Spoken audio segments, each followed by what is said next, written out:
ప్రియమైన భగవద్బంధువులందరికీ నమస్కారం. ఈరోజు మనము గీతాసారము గురించి తెలుసుకుందాము. గత వీడియోల్లో కూడా గీతాసారంలో 21 శ్లోకాల గురించి తెలుసుకున్నాము. మొత్తం 42 శ్లోకాలు ఇచ్చారు భగవాన్ రమణ మహర్షి. మిగిలిన మరికొన్ని శ్లోకాల గురించి ఈరోజు తెలుసుకుందాము. ముందుగా ప్రార్థనా శ్లోకంతో ప్రారంభిద్దాం. పార్థసారథి రూపేణ శ్రావయిత్వా శుభాంగిరం పార్థస్యార్తిహరో దేవః కృపామూర్తిః సపాతునః. అంటే పార్థసారథి రూపేణ శ్రావయిత్వా శుభాంగిరం అంటే అర్జునుడికి సారథి రూపంలో ఉండి వారి యొక్క శ్రావ్యమైనటువంటి వాక్కుల ద్వారా ఆయనకి శుభాన్ని చేకూర్చేటువంటి వాడు. పార్థస్యార్తి హరోదేవ కృపామూర్తి సపాతునః. అంటే పార్థస్య ఆర్తి, పార్థుడి యొక్క ఆర్తిని దుఃఖాన్ని హరించేటువంటి వాడు. పార్థస్యార్తి హరోదేవ కృపామూర్తి సపాతునః. అలాంటి కృపామూర్తి అయినటువంటి భక్తుల ఎడల కృప కలిగినటువంటి ఆ యొక్క కృష్ణ పరమాత్మ మనందరినీ కూడా రక్షించుగాక అని చెప్తున్నారు అన్నమాట. తర్వాత గీతా ప్రార్థనా శ్లోకాన్ని కూడా తెలుసుకుందాము. ఓం పార్థాయ ప్రతిబోధితాం భగవతా నారాయణేన స్వయం వ్యాసేన గ్రథితాం పురాణమునినాం మధ్యే మహాభారతం అద్వైతామృతవర్షిణీం భగవతీం అష్టాదశాధ్యాయని అంబ త్వాం అనుసందదామి భగవద్గీతే భవద్వేషిణీ.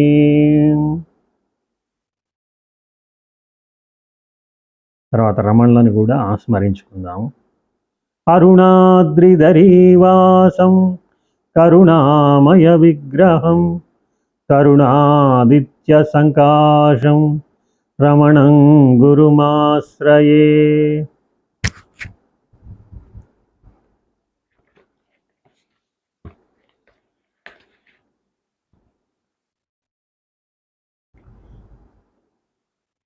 ఇరవై రెండవ శ్లోకం నుంచి తెలుసుకుందాము.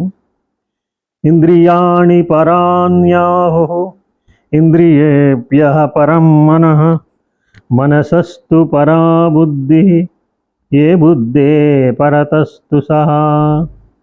ఇంద్రియాణి పరాణ్యాహుః ఇంద్రియేభ్యః పరం మనః మనసస్తు పరా బుద్ధిః ఏ బుద్ధే పరతస్తు సహా.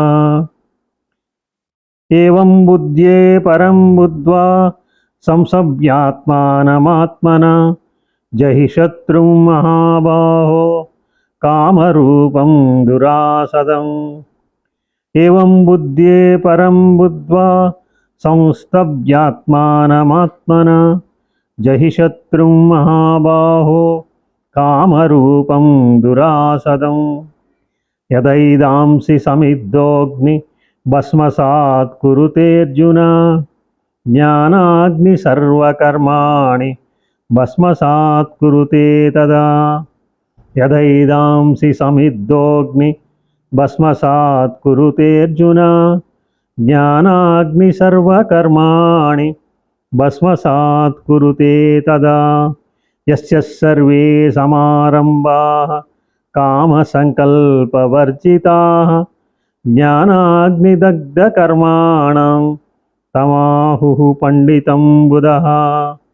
యస్య సర్వే సమారంభాః కామసంకల్పవర్జితాః జ్ఞానాగ్నిదగ్ధకర్మాణం తమాహుః పండితం బుధాః. కామక్రోధ వియుక్తానాం యతీనాం యతచేతసాం అభితో బ్రహ్మ నిర్వాణం వర్తతే విదితాత్మనా. కామక్రోధవియుక్తానాం యతీనాం యతచేతసాం అభితో బ్రహ్మ నిర్వాణం వర్తతే విదితాత్మనాం శనైః శనైః ఉపరమేద్బుద్ధ్యా ధృతిగృహీతయా ఆత్మసంస్థం మనః కృత్వా న కించిదపి చింతయేత్ శనైః శనైః ఉపరమేద్బుద్ధ్యా ధృతిగృహీతయా ఆత్మసంస్థం మనః కృత్వా న కించిదపి చింతయేత్ యతో యతో నిశ్చరతి మనశ్చంచలమస్థిరం తతస్తతో నియమ్యైత ఆత్మన్యేవ వశం నయేత్ యతో యతో నిశ్చరతి మనశ్చంచలమస్థిరం తతస్తతో నియమ్యైత ఆత్మన్యేవ వశం నయేత్ యతేంద్రియమనోబుద్ధిః మునిర్మోక్షపరాయణః విగతేచ్ఛా భయక్రోధో యః సదా ముక్త ఏవ సః యతేంద్రియమనోబుద్ధిః మునిర్మోక్షపరాయణః విగతేచ్ఛా భయక్రోధో యః సదా ముక్త ఏవ సః సర్వభూతస్థం ఆత్మానం సర్వభూతాని చ ఆత్మని ఈక్షతే యోగయుక్తాత్మా సర్వత్ర సమదర్శనః సర్వభూతస్థం ఆత్మానం సర్వభూతాని చ ఆత్మని ఈక్షతే యోగయుక్తాత్మా సర్వత్ర సమదర్శనః. ఇక్కడ దాకా ఈ 30వ శ్లోకం దాకా తెలుసుకుందాము అర్ధతాత్పర్య సహితంగా.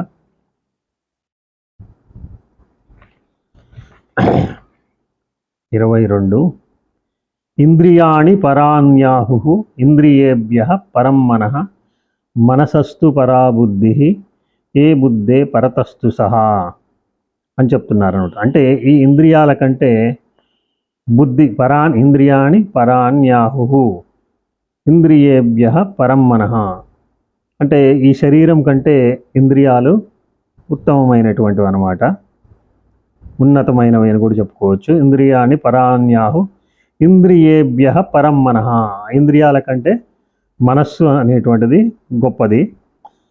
మనసస్తు పరాబుద్ధి అంటే మనస్సు కంటే బుద్ధి గొప్పది. ఏ బుద్ధే పరతస్తు సహా అని చెప్తాడనమాట. ఆ బుద్ధి కంటే గొప్పవాడు ఆత్మ అని చెప్తున్నారనమాట. అయితే దీనికి రిలేటెడ్గా ఉన్నటువంటి శ్లోకము మనకి కఠోపనిషత్తులో కూడా ఉంటుందన్నమాట. దాన్ని కఠ సంహిత అని కూడా అంటారనమాట. అందులో కూడా మనకేం చెప్తారనంటే ఆత్మానం రదినం విద్ధి శరీరం రథమేవతు బుద్ధింతు సారథిం విద్ధి మనఃప్రగ్రహమేవచ ఇంద్రియాణి అయనాహు విషయానస్తు గోచరాన్ ఆత్మేంద్రియ మనోయుక్తం భోక్తేత్యాహుర్మనీషిణః అని చెప్తుందన్నమాట. ఆత్మానం రదినం విద్ధి శరీరం రథమేవతు బుద్ధింతు సారథిం విద్ధి మనః ప్రగ్రహమేవచ ఇంద్రియాణి అయనాహు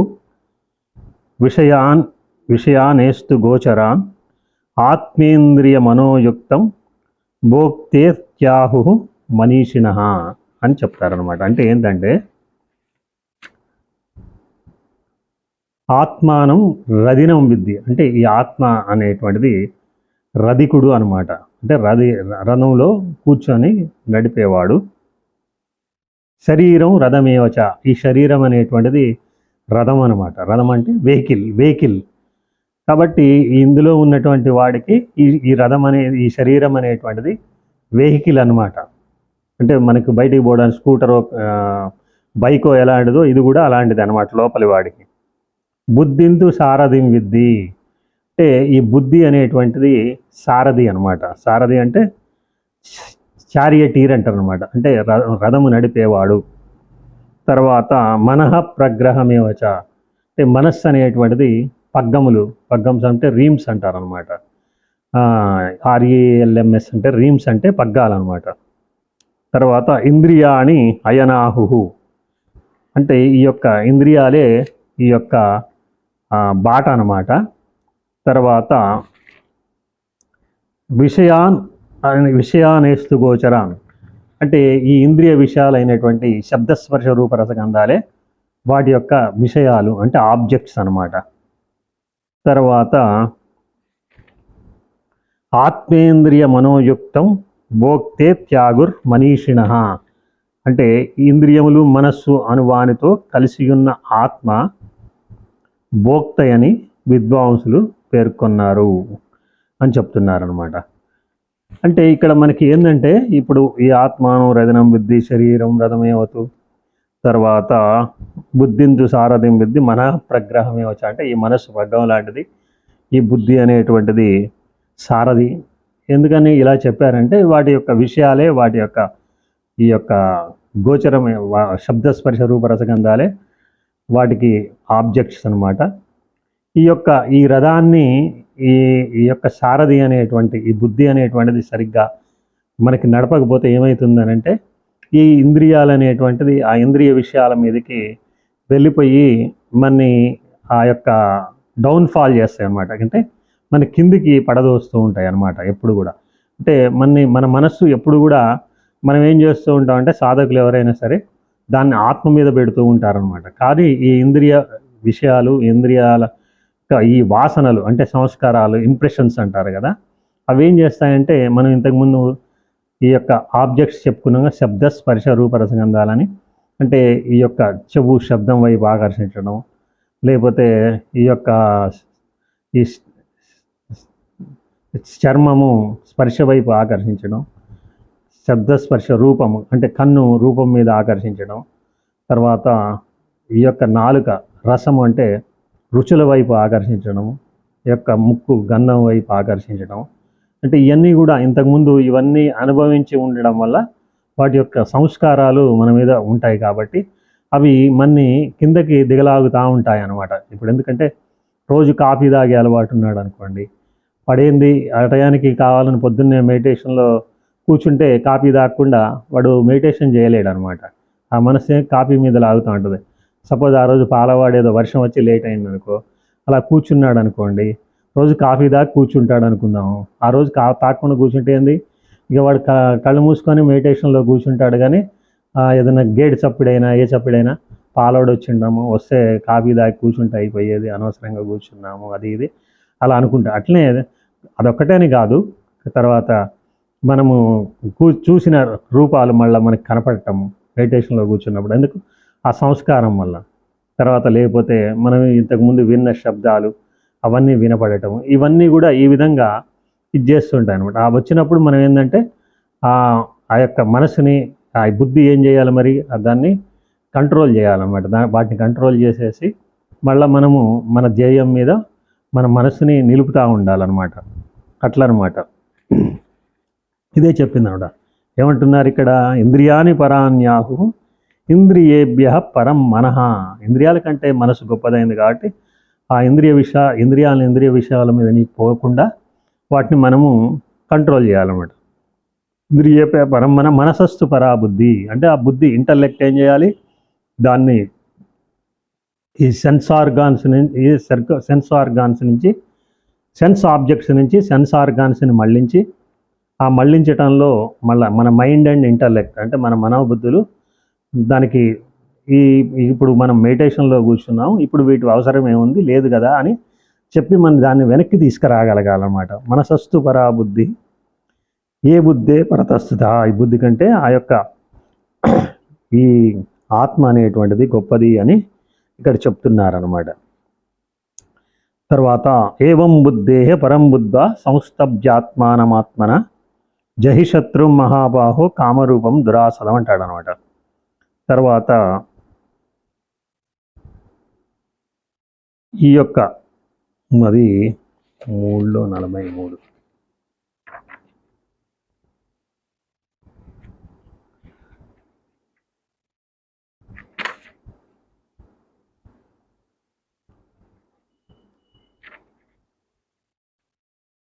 ఏవం బుద్ధే పరం బుద్ధ్వా సంస్థభ్యాత్మానమాత్మన జహిశత్రు మహాబాహో కామరూపం దురాసదం అంటాడనమాట. ఈ విధముగా బుద్ధి కంటెను ఆత్మపరమైనది అనగా సూక్ష్మము, బలీయము, మిక్కిలి శ్రేష్టము అయినదని తెలుసుకొని, ఓ మహాబాహు, బుద్ధి ద్వారా మనస్సును వశపరచుకొని దుర్జయమైన కామమును నిర్మూలింపము. కాబట్టి కామం అంటే ఇక్కడ కోరిక అనమాట, సాంస్క్రిట్లో డిజైర్.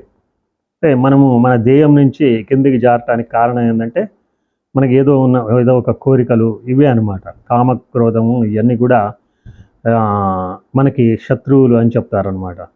త్రివిధం నరకస్యేదం ద్వారం నాశనం ఆత్మన కామక్రోధ సదాలోభ తస్మాదేతత్యయంత్రజేత్ అని కూడా ఇంకో చోట కూడా చెప్తుంది అనమాట. అంటే ఈ మూడు కూడా కామ, క్రోధము, లోభము, ఈ మూడు కూడా ఈ మనకి శత్రువులు అనమాట. కాబట్టి ఈ మూడింటిని మనము తొలగించుకోవాలి. తొలగించుకున్నప్పుడే మనము ఆ యొక్క జయం మీద, అంటే ఆ ఆత్మ మీద మన మనస్సు అనేటువంటిది స్థిరంగా ఉండగలుగుతుంది. అదే అనమాట ఇక్కడ చెప్పేది. ఇంద్రియాణి పరాన్యాహు ఇంద్రియేభ్య పరం మనసస్తు పరాబుద్ధి ఏ బుద్ధే పరతస్తు సహ ఏవం బుద్ధే పరం బుద్ధ్వా సంస్థభ్యాత్మానమాత్మన జహి శత్రుం మహాబాహో.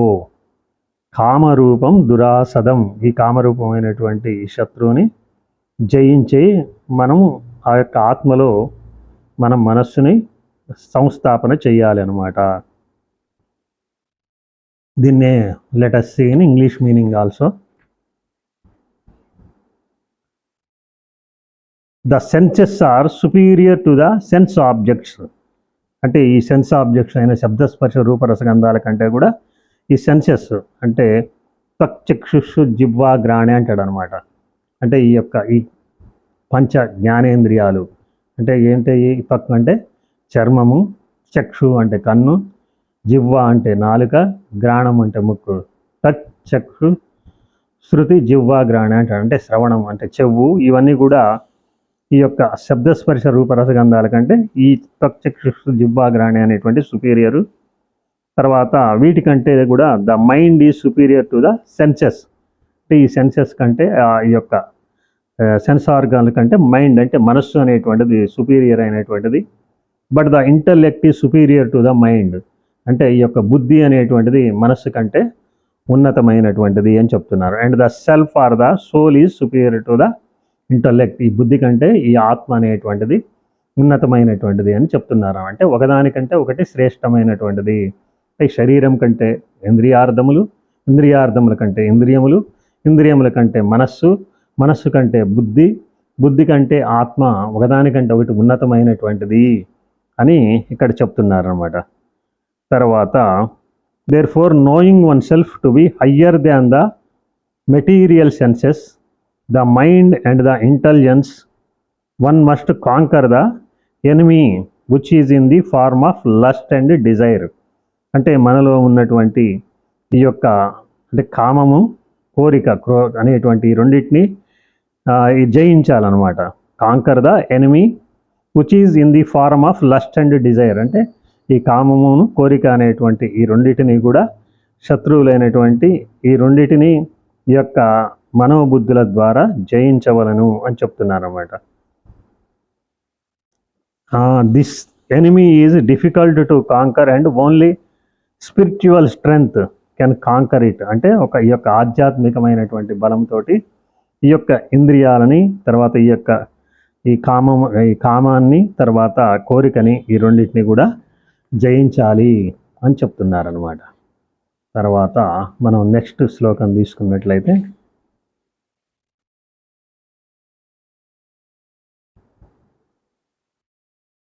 యదైదాంసి సమిగ్ధోగ్ని భస్మసాత్ కురుతే అర్జున జ్ఞానాగ్ని సర్వకర్మాణి భస్మసాత్ కురుతే తదా.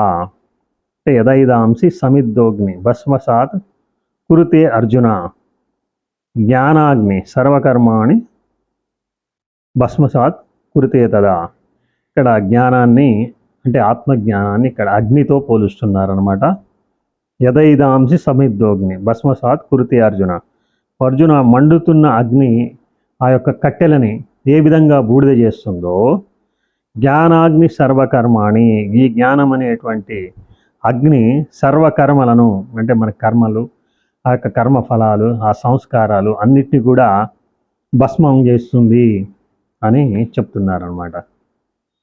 ఎందుకంటే ఆ జ్ఞానం వల్లనే మనకి ఏ ఏ సంశయాలు కానీ ఏదైనా సరే మనలో ఉన్న సంశయాలు సంస్కారాలు అన్నీ కూడా భస్మం కాబడతాయి అని చెప్తున్నారన్నమాట.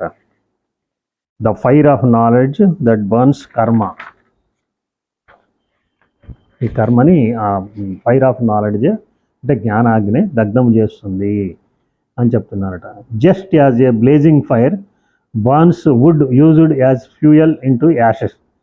అంటే ఏ విధంగా అయితే ఈ యొక్క వుడ్ని ఈ యొక్క యాష్ అంటే బూడిదలా చేస్తుందో ఈ యొక్క మండుతున్నటువంటి అగ్ని, అదేవిధంగా knowledge burns all actions and reactions due to material activities into ashes. కాబట్టి ఈ మెటీరియల్ యాక్టివిటీస్ కానీ ఈ యొక్క కర్మలు కానీ ఈ కర్మఫలాలు కానీ సంస్కారాలు కానీ వీటన్నిటినీ కూడా ఈ యొక్క జ్ఞానాగ్ని అనేటువంటిది భస్మం చేస్తుంది అని చెప్తున్నారు అన్నమాట. తర్వాత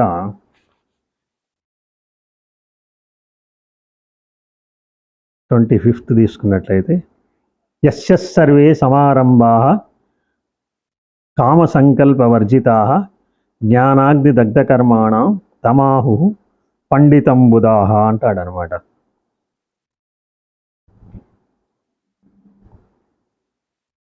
అంటే కోరిక లేదా సంకల్పం ద్వారా ప్రేరేపించబడకుండా అన్ని చర్యలు ప్రారంభింపబడి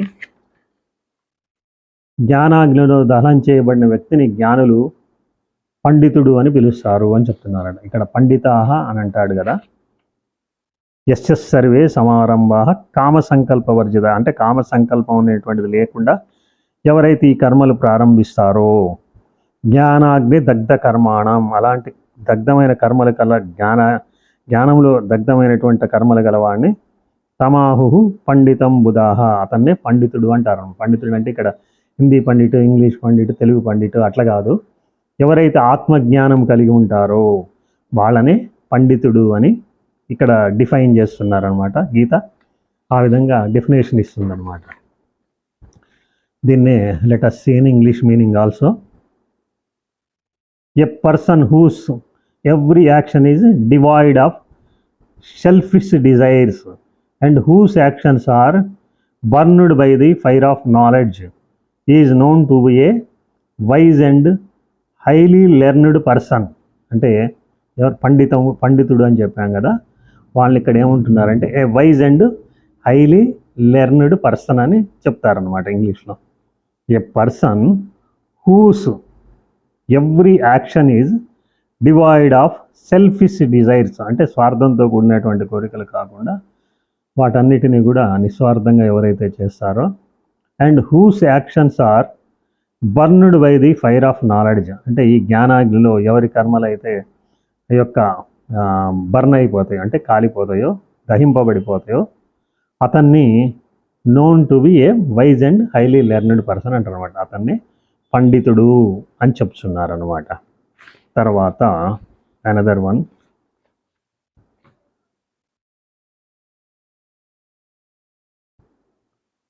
కామక్రోధ వియుక్తానాం యతీనాం యతచేతసాం అభితో బ్రహ్మ నిర్వాణం వర్తతే విదితాత్మనాం. అంటే ఎవరైతే ఈ కామక్రోధం నుంచి విముక్తి పొందినటువంటి వాళ్ళు ఉన్నారో, ఏ యతులు అంటే సన్యాసులు, యోగులు వాళ్ళనమాట. కామక్రోధ వియుక్తానాం యతీనా యతచేతసాం అభితో బ్రహ్మ నిర్వాణం వర్తతే విదితాత్మానం. కాబట్టి అంతిమ ధన్యత అన్ని వైపుల నుండి తప్పక సాధింపబడుతుంది. అభితో బ్రహ్మ నిర్వాణం, ఆ బ్రహ్మ యొక్క నిర్వాణం, ఆ బ్రహ్మములో మన యొక్క ఇంద్రియాలు, మనస్సు, ఈ బుద్ధి అన్నీ కూడా నిర్వాణము చెందుతాయన్నమాట. అవితో బ్రహ్మ వర్తతే విదితాత్మన, అంటే ఆ యొక్క విదితాత్ముడు అంటే ఆ యొక్క జ్ఞాని యొక్క జ్ఞానికి అన్ని వైపుల నుంచి కూడా అతనికి ఆ యొక్క ఆ బ్రహ్మత్వము అనేటువంటిది, ఆ యొక్క స్టేట్ అనేటువంటిది, ఆ స్థితి సాధింపబడుతుంది అని చెప్తున్నారన్నమాట. దాన్నే let us see in English meaning also. Sages who are free from passion and anger, who have their mind under control, who have realized the self and are constantly aiming for perception, are assured of liberation in the supreme here and here after.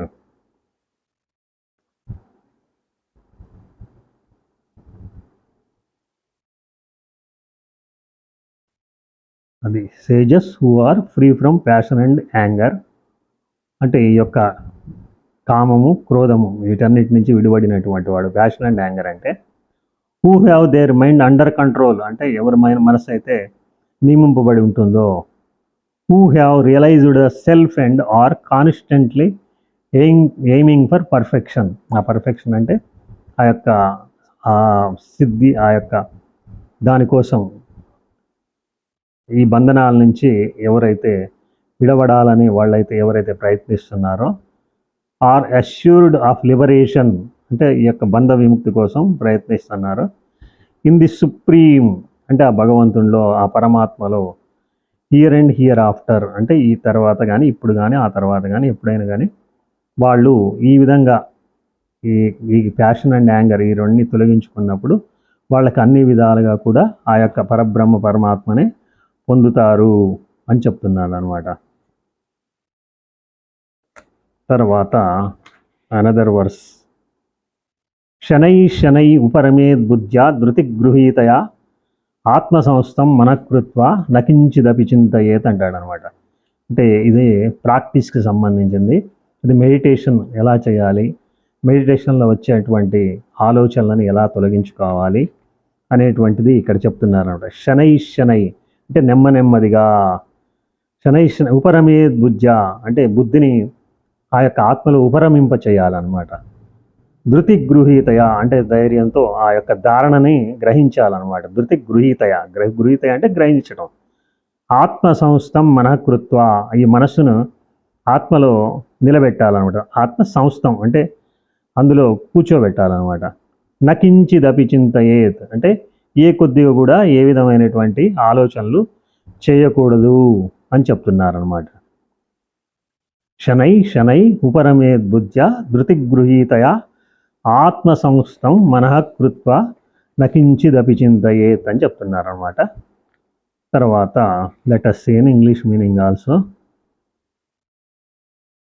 One should withdraw little by little అంటే ఇక్కడ శనై శనై అంటే ఇక్కడ little by little అని చెప్పారు. ఉపరమేద్ బుద్ధ్య అంటారుగా, establish the mind in the self అంటే శనై శనై ఉపరమేద్ బుద్ధ్య ఉపరమింపచేసి బుద్ధిని ఆ యొక్క సెల్ఫ్ అంటే ఆత్మలో కూర్చోబెట్టాలన్నమాట. Through the intellect regulated by concentration అంటే ఏకాగ్రతతో మన బుద్ధిని ఆ యొక్క కాన్సన్ట్రేషన్తో మనం అక్కడ కూర్చోబెట్టాలన్నమాట. ఈ should not think of anything else అంటే నకించిదపి చింతయేత్ అంటాడు కదా, అంటే ఏ కొద్దిగా కూడా మళ్ళీ ఏమీ చింతించకూడదు అంటే దానికి మీనింగ్ ఏంటంటే he should not think of anything else అని ఇక్కడ చెప్పారనమాట. తర్వాత మళ్ళా వేరే శ్లోకం, నెక్స్ట్ అనదర్ శ్లోకం చూద్దాము. We see another verse. యతో యతో నిశ్చరతి మనశ్చంచలమస్థిరం తతస్తతో నియమ్యైత ఆత్మన్యేవ వశం నయేత్. అంటే యతో యతో నిశ్చరతి మనశ్చంచలమస్థిరం అంటే అస్థిరమైనటువంటి మనస్సుని అంటే దాన్ని నిశ్చలం చేసి తతస్తతో నియమ్యైత ఆత్మన్యేవ వశం నయేత్ అంటే ఆత్మలో దాన్ని కూర్చోబెట్టాలన్నమాట.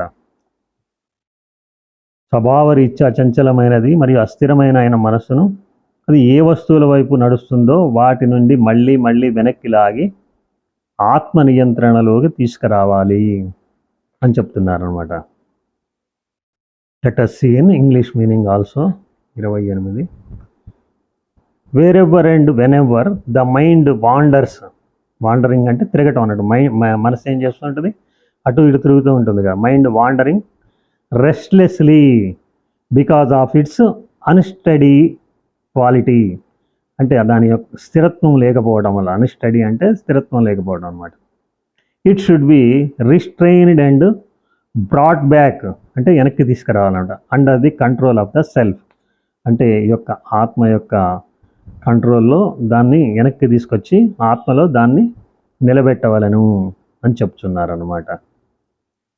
తర్వాత యతేంద్రియ మనోబుద్ధి మినుర్మోక్షపరాయణ విగతేచ్ఛ భయక్రోధో యస్సదా ముక్త ఏవ సహా. అంటే ఎవరైతే యతేంద్రియ మనోబుద్ధి, అంటే ఎవరైతే ఈ మనస్సుని బుద్ధిని నియంత్రిస్తారో, మునిర్మోక్ష పరాయణ, ఏ ముని అంటే మననశీలుడు, ముని అంటే మననశీలుడు, అంతేగాని గడ్డాలు మీసాలు పెంచుకున్నటువంటి వాడని కాదు. యతేంద్రియ మనోబుద్ధిర్ మునిర్మోక్ష పరాయణ విగతేచ్ఛ భయక్రోధో, ఎవరైతే ఈ భయాన్ని క్రోధాన్ని అంటే ఫియర్ అండ్ యాంగర్ ఈ రెండింటిని వదిలివేస్తారో, యస్ సదా ముక్త ఏవ సహా, వాళ్ళు ఎప్పుడు కూడా ముక్తుడే. యస్ సదా, సదా అంటే ఆల్వేస్, ముక్త ఏవ సహా ముక్తుడే అని చెప్తున్నారు అనమాట. Let us say in English meaning also. With the senses, the mind and the intellect always controlled, with liberation as his supreme goal, free from desire, fear and anger. అదనమాట డిజైర్ అంటే ఈ కోరిక, తర్వాత భయము, తర్వాత క్రోధము అంటే కోపము, వీటన్నిటి ఫ్రీ అయిపోవాలన్నమాట, అంటే వదిలివేయాలి. Free from desire, fear and anger. The wise person is truly liberated for ever, అంటే ఎప్పటికీ కూడా వాడు శాశ్వతమైనటువంటి ఆ యొక్క బంధనాల నుంచి విముక్తి పొంది ఆ యొక్క ముక్తిని, మోక్షాన్ని పొందుతాడు అని చెప్తున్నారనమాట. ఎస్ సదా ముక్త ఏవస అన్నాడు, ఎప్పుడు కూడా సదా ముక్తుడే. ఈ వీటిని ఎవరైతే ఈ ఇచ్చా, భయము, క్రోధము వీటన్నిటిని వదిలేసినటువంటి వాడు సదా ముక్తుడే అని చెప్పుచున్నారనమాట.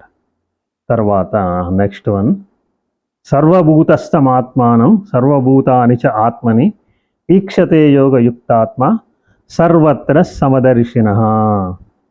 అంటే సర్వభూతముల యందు ఆత్మనే చూస్తూ, సర్వభూతస్థం ఆత్మానం సర్వభూతాని చ ఆత్మని, అంటే సర్వ ప్రాణులని తన ఆత్మయందు ఎవరైతే దర్శిస్తాడో, అంటే సర్వభూతాల్లో ఆత్మలో సర్వభూతాలను ఎవరైతే దర్శిస్తాడో, ఈక్షతే యోగయుక్తాత్మ సర్వత్ర సమదర్శన, అంటే వాడు సమదర్శనుడు అని అనబడతాడు అనమాట. అంతటా ఆ సమమైనటువంటి ఆ ఆత్మని, ఆ బ్రహ్మాన్ని చూస్తాడనమాట. ఇక్కడ మొదలుపెట్టిన ఫస్ట్ అధ్యాయంలోనే మనకి, అధ్యాయం అంటున్నా, ఈ యొక్క గీతాసారంలోనే భగవాను ఈ రెండిటి మీదే చెప్తారు కదా. ఏంది? ఈ యొక్క క్షేత్రజ్ఞుల మీద, క్షేత్రజ్ఞం చాపి మాం విద్ధి సర్వక్షేత్రేషు భారత అని చెప్తారుగా. ఈ యొక్క శరీరాలు, అన్ని శరీరాల్లో ఉన్నటువంటి ఆ యొక్క క్షేత్రజ్ఞుడు అంటే ఆత్మని, ఈ అన్ని శరీరాల్లో కూడా ఆ క్షేత్రజ్ఞుడు, ఆ పరమాత్మనే చూస్తూ ఉంటాడు అనమాట. Not only human beings, if it is birds or animals or scorpions, any beings, అంటే అన్ని ప్రాణుల్లో కూడా ఆ యొక్క ఆత్మని, ఆ భగవంతుడి యొక్క అస్తిత్వాన్ని గుర్తిస్తాడనమాట. అట్లా గుర్తించి వాటి ప్రాణుల్లో ఆత్మని గుర్తిస్తాడు. తర్వాత తన ఆత్మలోనే ఈ అన్ని ప్రాణులు ఉన్నట్లు కూడా గుర్తిస్తాడనమాట. ఆ విధంగా సమదర్శనుడిగా ఉంటాడు అనమాట. దీన్ని let us say in English meaning also. A Yogi whose self is united with divine consciousness, అంటే ఎవరి యొక్క ఆత్మ పరమాత్మ యొక్క చైతన్యంలో కలిసిపోతుందో, ఏ యోగి whose self is united with divine consciousness sees the self abiding in all beings, అంటే అన్ని ప్రాణుల్లో కూడా ఆ యొక్క ఆత్మే ఉన్నది అని గుర్తిస్తాడనమాట. And all beings in the self, అంటే అన్ని ప్రాణులు కూడా తనలోనే ఉన్నట్లు గుర్తిస్తాడు. Such a person sees the same everywhere, అంటే అంతటా కూడా ఆ విధంగా దర్శిస్తాడు. అందుకే ఆయన సమదర్శిన అని చెప్పారు కదా. ఇక్కడ మనం తెలుసుకోవాల్సింది ఏంటంటే, ఎవరైతే ఆ భగవద్ దర్శనము, ఆత్మదర్శనం అవుతుందో వాళ్ళు అన్ని ప్రాణుల్లో, ఇప్పుడు మనకి భాగవతంలో చెప్తాడు కదా, ఏది హిరణ్యకశిపుడు, నీ నారాయణుడు ఎక్కడున్నాడంటే ఇందుగలడు అందులేడని సందేహం వలదు చక్రి సర్వోపగతుండు ఎందెందు వెదక చూసిన అందందే గలడు దానవాగ్రని వింటే అన్నట్లు, ఈ యొక్క అంతటా అన్ని ప్రాణుల్లో అన్నిట్లో కూడా ఆ భగవంతుణ్ణి దర్శిస్తాడనమాట. మళ్ళీ అవన్నీ కూడా తనలోనే ఉన్నట్టు దర్శిస్తాడనమాట. సర్వభూతస్థం ఆత్మానం సర్వభూతానిచ ఆత్మని, సర్వప్రాణులు తనలోనే ఉన్నట్లు దర్శిస్తాడనమాట.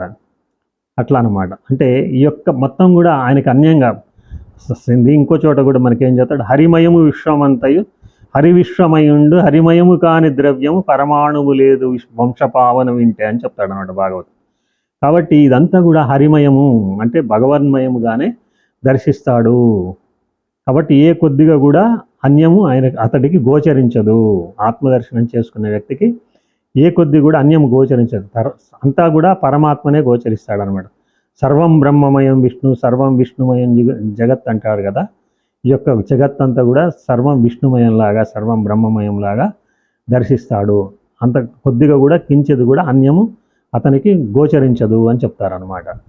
తర్వాత ఎందుకనంటే మొత్తం కూడా ఇప్పుడు మనకి ఎగ్జాంపుల్ తీసుకున్నట్లయితే, ఇప్పుడు సముద్రం ఉందనుకోండి, సముద్రంలో ఏముంటుంది, వాటర్ ఉంటుంది.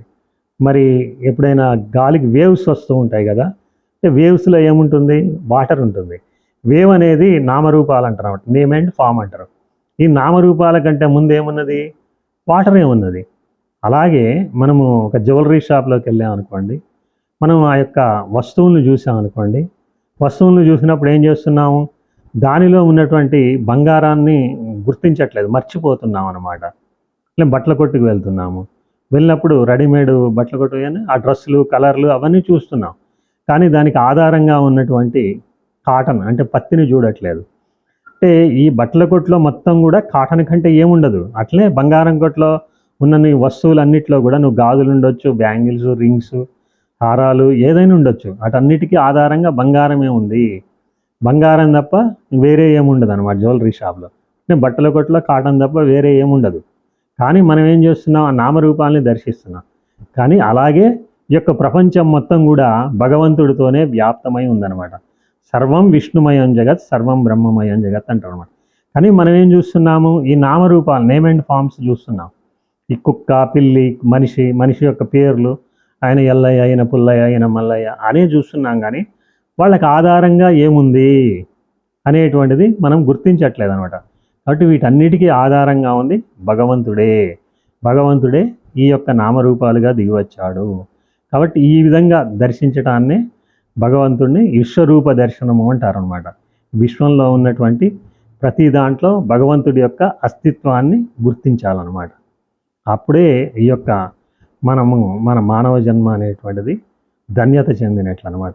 లేకపోతే మనకి ఈ వెష్టి దృష్టి అంటే అన్ని వేరుగా దర్శించడం వల్ల మనకి ఈ యొక్క రాగద్వేషాలు ఇవన్నీ కూడా మనకి ఉత్పన్నమవుతాయి అన్నమాట. కాబట్టి ఈ యొక్క డ్యూయాలిటీస్ అన్నీ మనకి అంతరించాలంటే అంతట్లో ఉన్నటువంటి భగవంతుడిని దర్శించుకున్నప్పుడే మనకి ఈ డ్యూయాలిటీస్ అనేటువంటివి, ఈ ద్వంద్వాలు అనేటువంటివి లేకుండా పోతాయన్నమాట. అప్పుడు మనకి శాంతి, ఆనందం అనేటువంటిది వస్తుంది. ప్రతి జీవి లక్షణం ఏంటి మరి, దుఃఖ నివృత్తి, ఆనంద ప్రాప్తి. ఆ ఆనంద ప్రాప్తి ఎప్పుడు వస్తుంది, సచ్చిదానంద స్వరూపుడైనటువంటి భగవంతుడిని దర్శించుకున్నప్పుడు ఆటోమేటిక్గా మనం కూడా ఆ ఆనందంలో ఉంటాం అన్నమాట. స్వస్తి.